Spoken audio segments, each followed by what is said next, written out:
way you puncture euphoria is reality, or to be a little more blunt, fear. And I recommend to Senator Clinton the politics of fear. She used to say, let's wait a second here. Is this man ready to run against the Republicans for President of the United States at a time of war? It's 3 a.m. and your children are safe and asleep. But there's a phone in the White House and it's ringing. That was Bill Kristol giving advice to the Clinton campaign last Sunday, advice she seems to have taken. And it's time now for our Sunday group.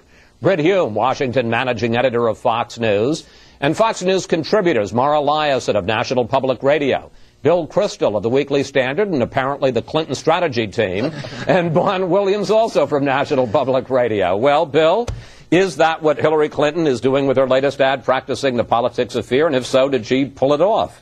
I think she made the right move strategically. I mean, she has to raise the question of whether Democratic primary voters are comfortable with Barack Obama as commander-in-chief.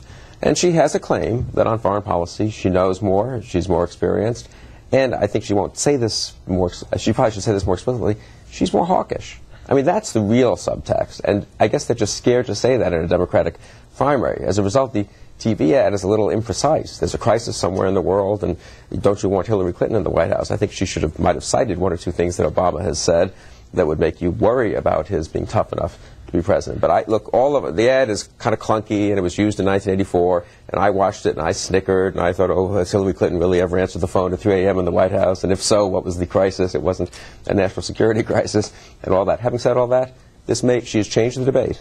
Everyone's talking about foreign policy in this last weekend instead of Obama mania, and I think it might help her. I think they're talking about fear, and fear with regard to experience. Who's the experienced hand that picks up the phone? And I think she's playing to women voters, and I think that's why there are children in that ad. And if you ask, I think it's something like 40% of voters in Ohio and Texas, who are key obviously this week, say that inexperience is Obama's principal deficit. So they're trying to exploit that and play it up, and I think play it largely to women voters, so that women voters who have been Hillary Clinton's bulwark stay in place.